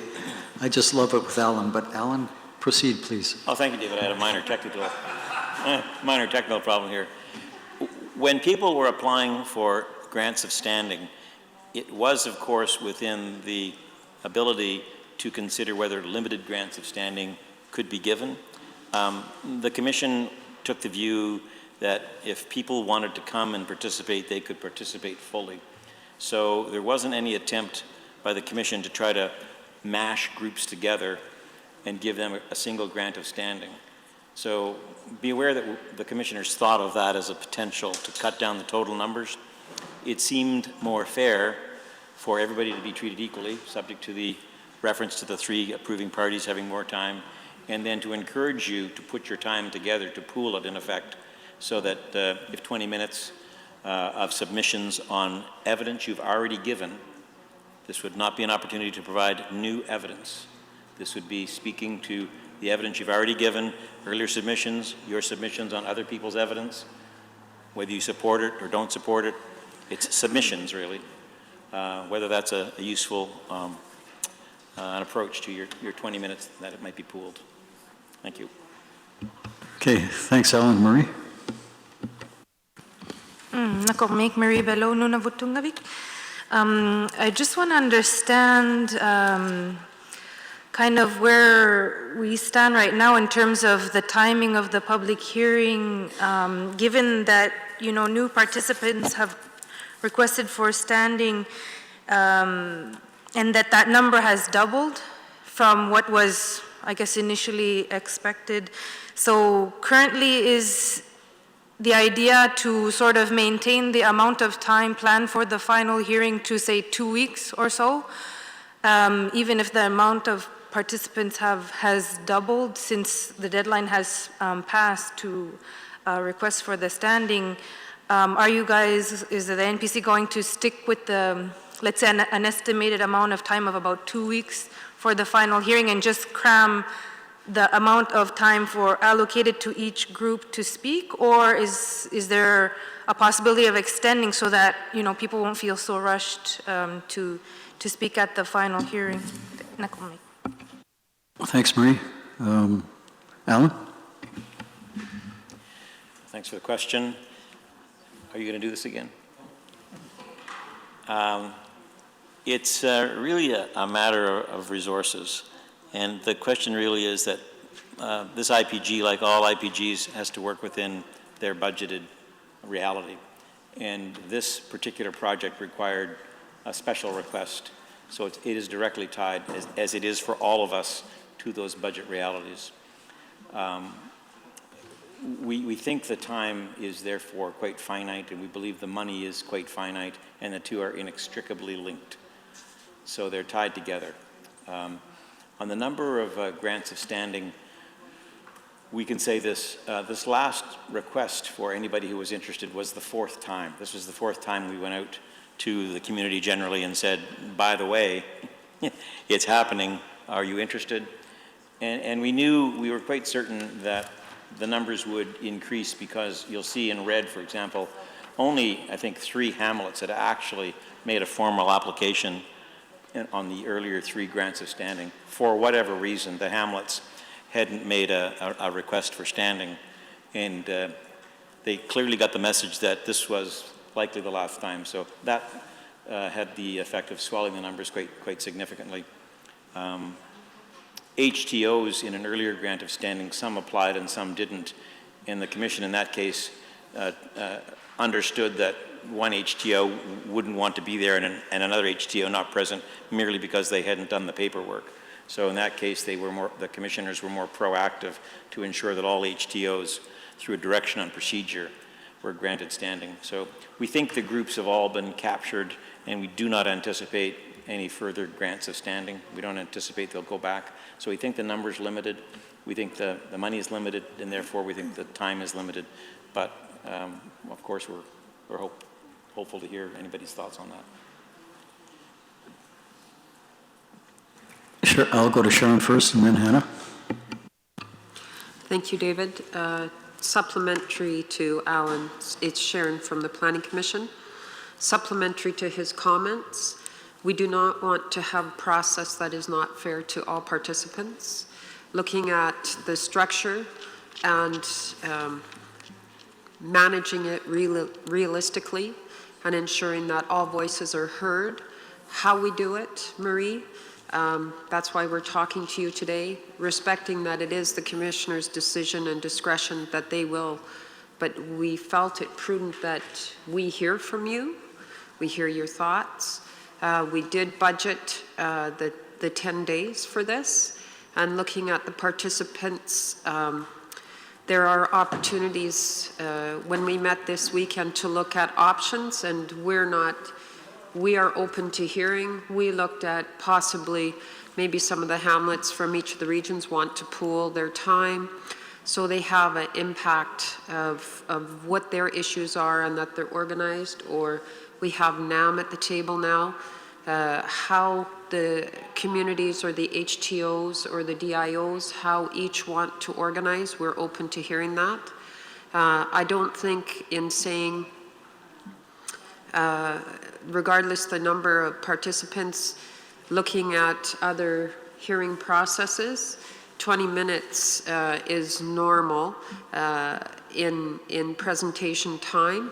Looking at the 3 signatory parties' allotment of greater amount of time, we feel is a recommendation that we will put forward to the commissioners. At the end of the day, it is their discretion of how they see this.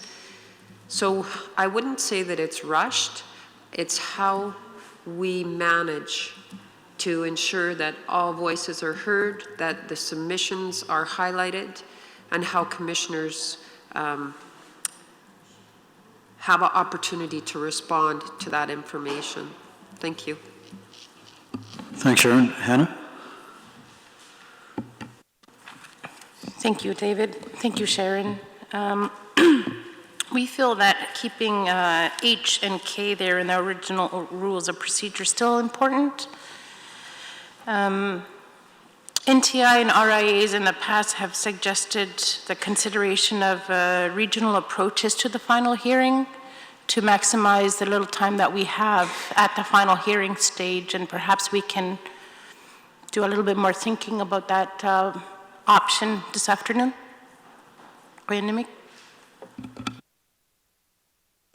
Yeah, thanks, Anna. Let's go around the table. Put your hand up at any point, but other than that, I'll start clockwise, and I'll start with the Nunavut Water Board.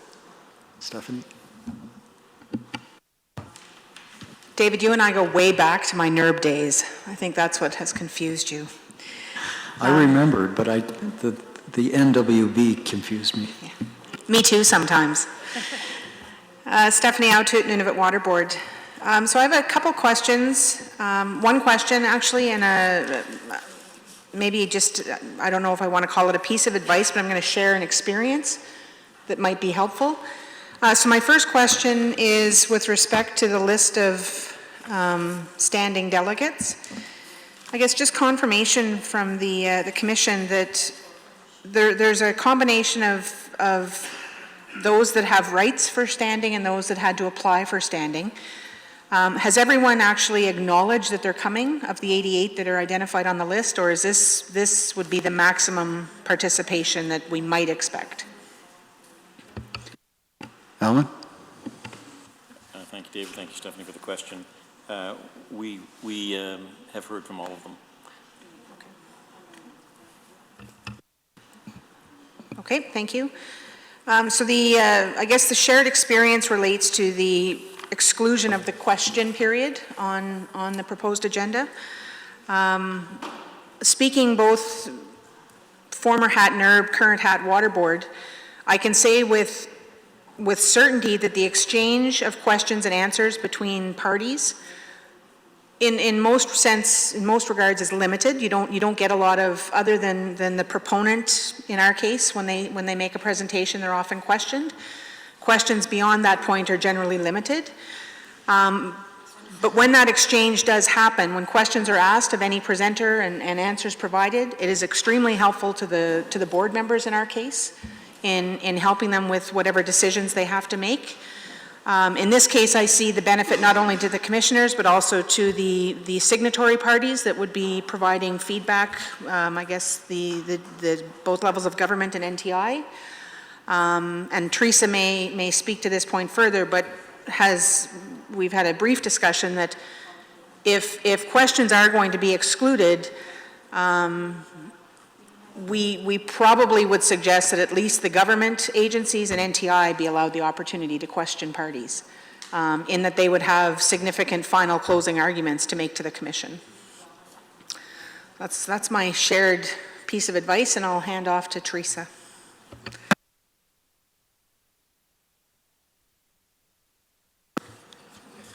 Thank you, David. And Teresa Meadows, Legal Counsel for the Nunavut Water Board and Nunavut Impact Review Board. In looking at the rules of procedure, one of the gaps that I sort of noted was it appears to me then that there is no time for members of the public who may be in attendance, who may decide that they want to speak or elders who are in attendance who are not part of the sort of registered participants. And certainly in both the Water Board and the Impact Review Board processes, the boards find that the information provided by community members who are in attendance at the hearing is often invaluable. And so I did wonder about that, because you can sort of control the time perhaps for participants more so than you would necessarily for the people who may be in attendance as members of the public. And certainly the board notes we are well aware of time constraints, we are well aware of financial constraints, and so we definitely do respect the fact that this is not a limitless supply of time and or money to conduct this, but that is sort of in the current rules a bit of a gap in terms of what we can see. Thanks. And with respect to unlimited funding, I could see Spencer nodding his head vigorously over there. Alan? Thank you, David, and thank you, Teresa, for the question. With respect to comments from the public, it's hoped that the 5 community members that will be brought at commission expense from each of the communities addresses that. So we think that the voice from the street of these hamlets will be heard, because they will be there. So there will be ample opportunity, we think, for voices of the public through their attendance, which the budget will facilitate. There's a breakdown on the 5 people, and it's somewhat flexible. We're following the process used by NERB and others, I think, which is often an elder and often a youth and often a woman. I can't remember all 5 categories, but there's an attempt to sort of gather a cross spectrum of people from each of the communities. So we recognize your point, we accept it and agree with it, and we hope we can address it by having members of the public being present from their communities at the expense of the commission. Not quite man off the street, but at least people will know that they can come and they will have the right to be heard equally with others. Thank you. Yeah, and that is particularly with elders, that's a really thorny one for sure. The need to hear from elders, the need to do that in a timely way is sometimes, well, always a challenge, it seems. But that's what we're here to talk about. What are the challenges? What are the opportunities? What are the clever ways that we can manage both, and maybe innovative ways? So I'll continue down the row. Anything from NERB on this? Thank you, David. Tara Arcona, Nunavut Impact Review Board. At this point, with the preliminary understanding, or with the understanding of the fact that final written submissions have not yet been received, the NERB gains a lot of understanding once those submissions are received, how much time would actually be required and what parties would be expecting to coordinate. So at this point, the detail provided in this version is probably sufficient to move forward. But it might be helpful to clarify when a possible agenda would be issued with a bit more detail. Again, most of the HTOs, probably 8 out of 10 issues, they would be discussing together as organizations, and then 2 issues or a couple issues might be outstanding that one organization would bring up. So again, for our process, we tend to wait till a little bit more information is in hand before determining those timeframes. But at this point, with the amount of technical meetings, if that's something that's determined here or determined with some understanding of flexibility with the commission themselves, that's sufficient. Tara, any comment at this point? Okay. Spencer? Ken? Ken Landa, Government of Canada. I'm going to bridge a little bit back to the presentation Spencer gave earlier and then land back on the discussion we're having, or maybe I'll move back and forth.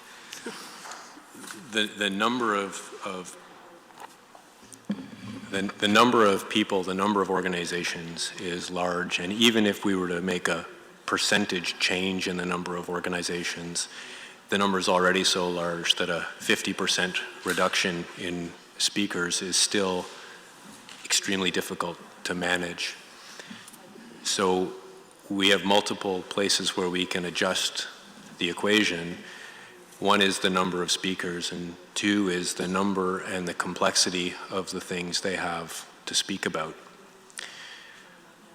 So we're concerned as the Government of Canada about the achievability of going into a final hearing on every topic that, as of today, remains either outstanding from our perspective and requiring additional discussion and revision, and every topic that everybody else around the table, sometimes aligned with us, sometimes in parallel to us, and sometimes maybe even opposed to us, thinks requires revision, reconsideration, further discussion. Our suggestion of hitting some of these things topic by topic and actually progressing on them and narrowing issues in advance of the final hearing is designed to make the final hearing more manageable, reducing the number of issues, reducing the complexity of issues, or polishing our shared understanding of the issue so that we can clearly present where we do agree and clearly present where we do not agree, and getting through difficult topics with as little added challenge as possible. So that's observing the connection between the size of the participant list and what I understood Alan to say earlier about the fact that the document at the center of this process will not be revisited prior to this hearing.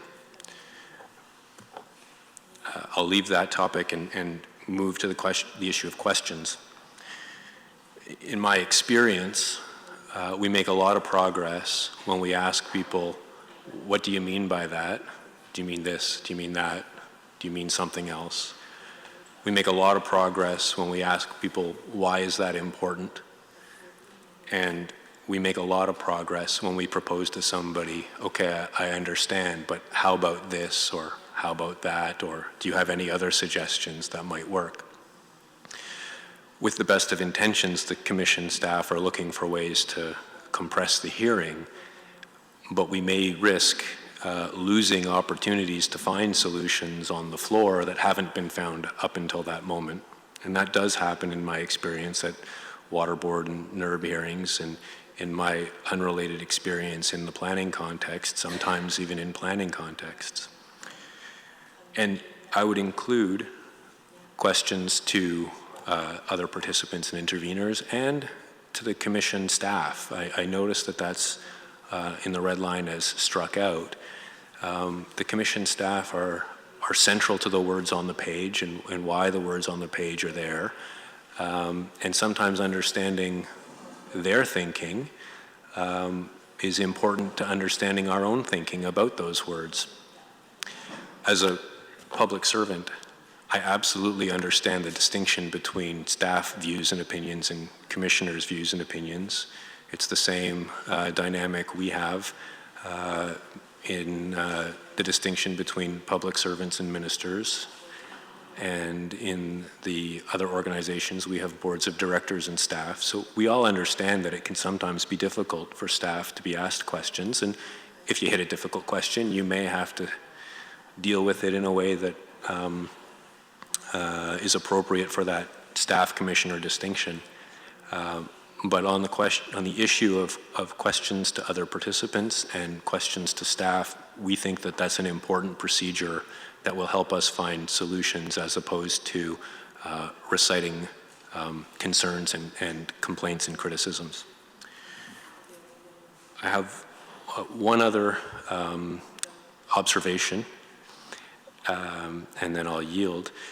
I've heard a couple of times comments or statements that indicate sort of the record closes and evidence stops prior to the final hearing, there are occasions where you can draw a sharp line between what's evidence and what's advocacy.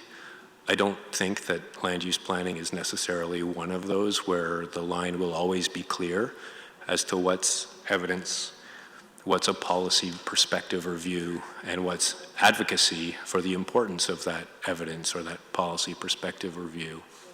So I'm not sure that a sharp line can be drawn and say the record stops here, no new evidence. I'm not sure that can be done. And I'm not sure, given the way, and this is natural, the way some participants have come into this process at this stage, whether it's workable to say no new evidence, even for those things that are clearly core evidence, not advocacy, hard objective information. If we were to find out that there is an aggregate deposit that nobody had talked about up till now that's crucial to a municipality but is foreclosed by a planning provision, that's new evidence at the 14th or 15th hour, but we still need it.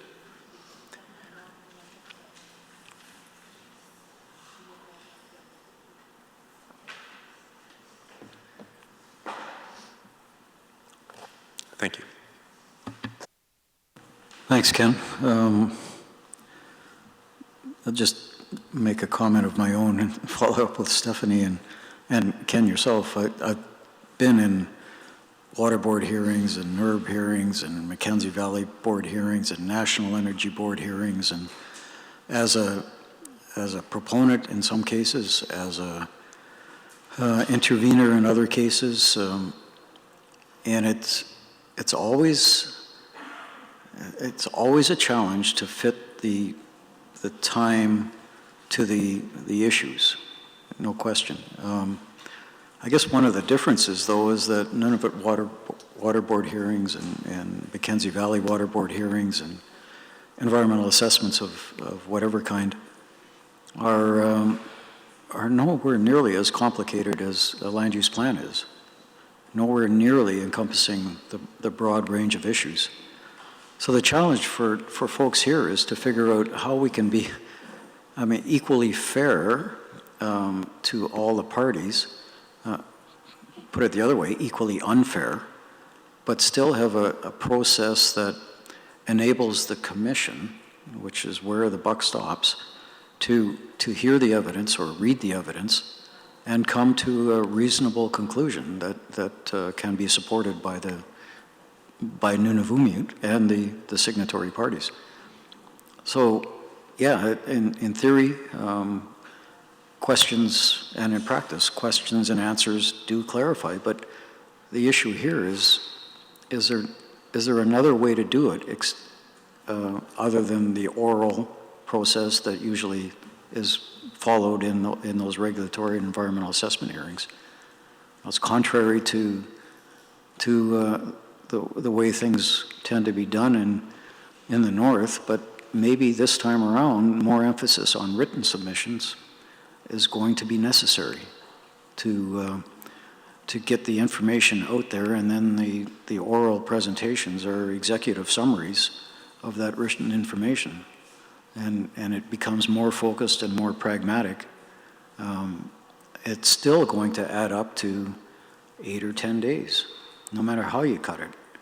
And there isn't, as far as my experience goes in government, fiscal year end is fiscal year end. And if you got a special allocation for a particular project and you haven't spent it by fiscal year end or haven't fully committed it, you may be in serious trouble.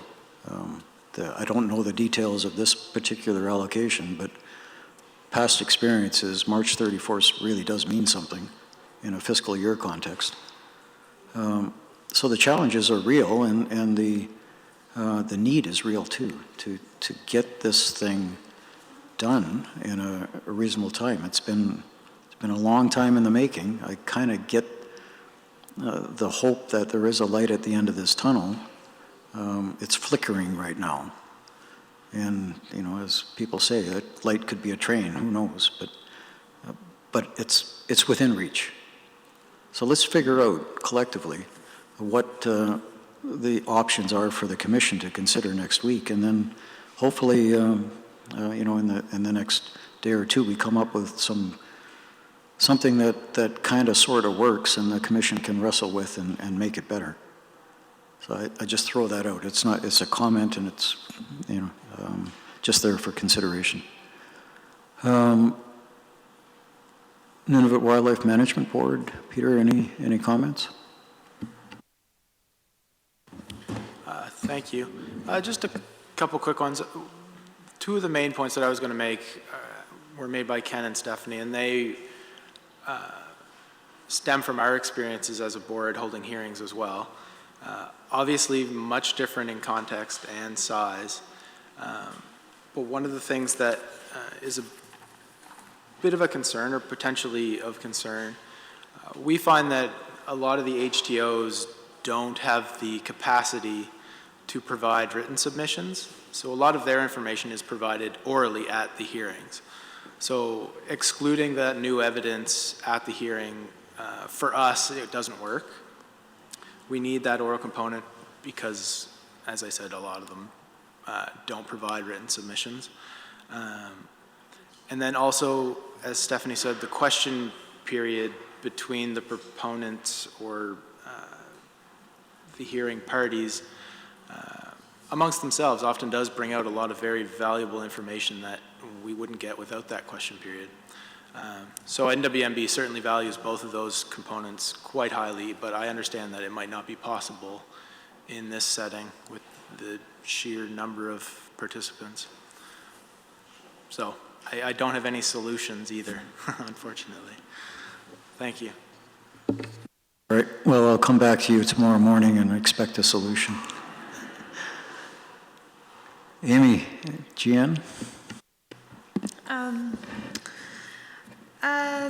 So I can, well, as first I should say, as purely a GN staffer, I agree with a lot of what's been said so far around the table,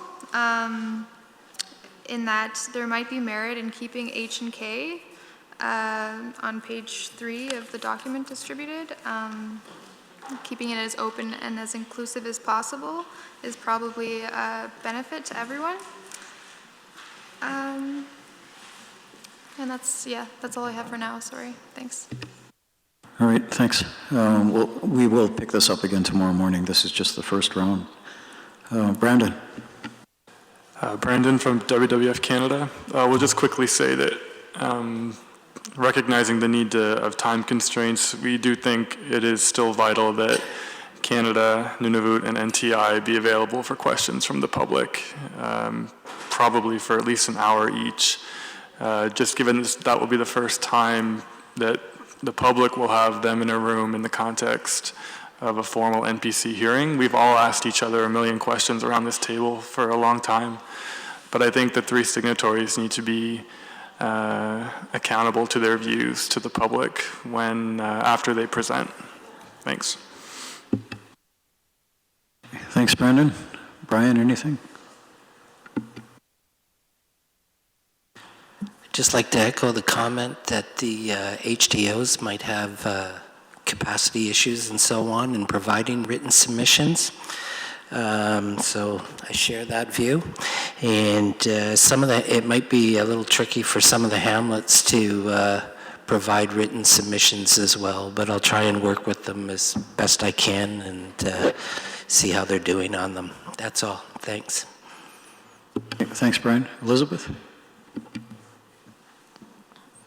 Thank you. It's Elizabeth with the Chamber. Just a couple of suggestions for consideration. Under, I guess I'm referring to the original red-marked rules of procedure, item I, presentation by participants, we're suggesting perhaps that could be reduced from 20 minutes to 10 minutes per participants, except for NTI, GN, and the Government of Canada, that they would have longer. Along with that, item L, the final closing statements, perhaps those could be submitted as written statements as opposed to verbal. And I think that's it, just for suggestions. Thank you. Thank you. Stefan?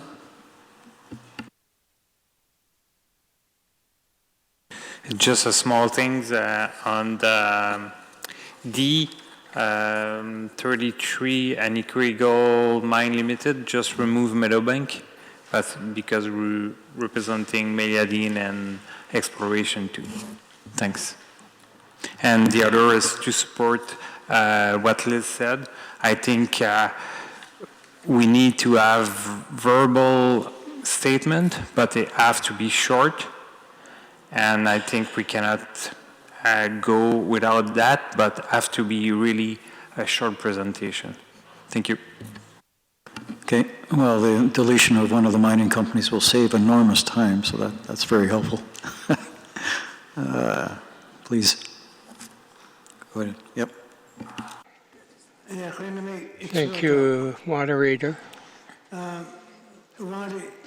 For me, my thoughts, as a resident up here, in our lifestyle, as mentioned that we're sociable, sometimes we lead double lives. There are many different organizations, for instance, Inuit Women Association.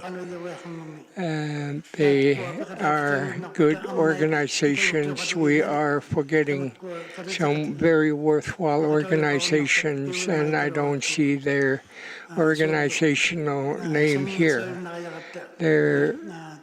They work with many organizations. They work with us and other boards. So I would suggest we add Poktuti to the list. Just a thought. I would really appreciate if this could be considered. Thank you. Thanks, James. I'll leave that one for the Planning Commission to mull over. Gabe.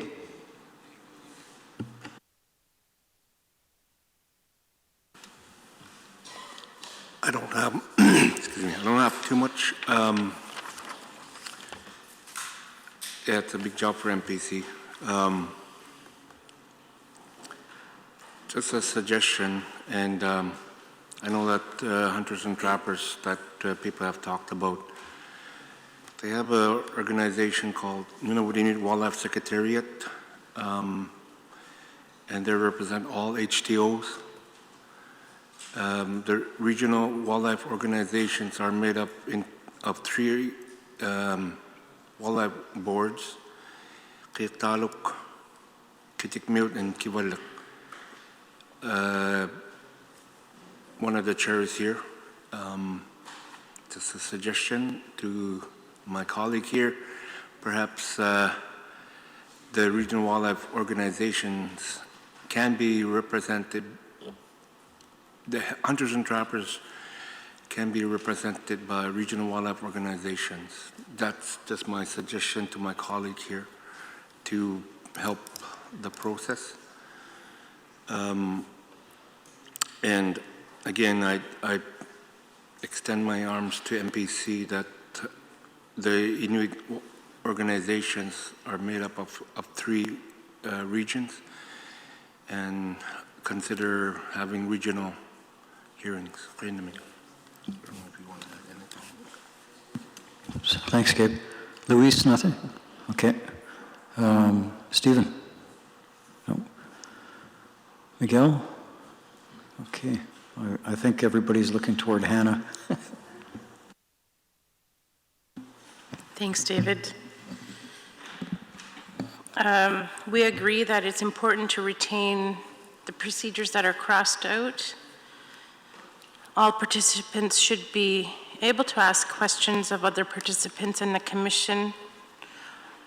At the suggestion of, at the minimum, the 3 parties, we need to consider whether that would be appropriate or not. It's something to consider. We would like to retain the reply by commission staff. I think it would be very important for everyone to understand what the commission's views are, both at the staff level and once the commissioners make their final recommendations. As my colleagues mentioned, the Kitikmew Inuit Association and the Kivalliq Inuit Association would much prefer regional sessions. 88 participants will make it very difficult to have a productive hearing. That's acknowledged. There was a reference to fiscal responsibility. While acknowledging that we all have fiscal responsibilities, there are exceptions that are made based on rationale, and I think if we understand earlier rather than later, that's an option that we can discuss as well too on how we can maximize our people time and money. Thanks, Hannah. Well, we'll pick up this conversation tomorrow. I'd encourage people to think carefully about not just the hearing itself, obviously that's important, but the process leading up to the hearing, how it can be made more effective, but also post-hearing. If everything can't be accomplished at the hearing, there are ways post-hearing, potentially, to fill some of those gaps at least. It's not as nice and neat as having a public hearing and getting everybody to question everybody else and walking away and leaving it to the tribunal to sort out. Even in those cases, there are often requests for additional information made during the hearing. The books don't close on that, on those requests until the tribunal indicates. So I've been at many hearings where there will be a request for additional information or clarification of a party, and that party is given a certain amount of time to provide that documentation.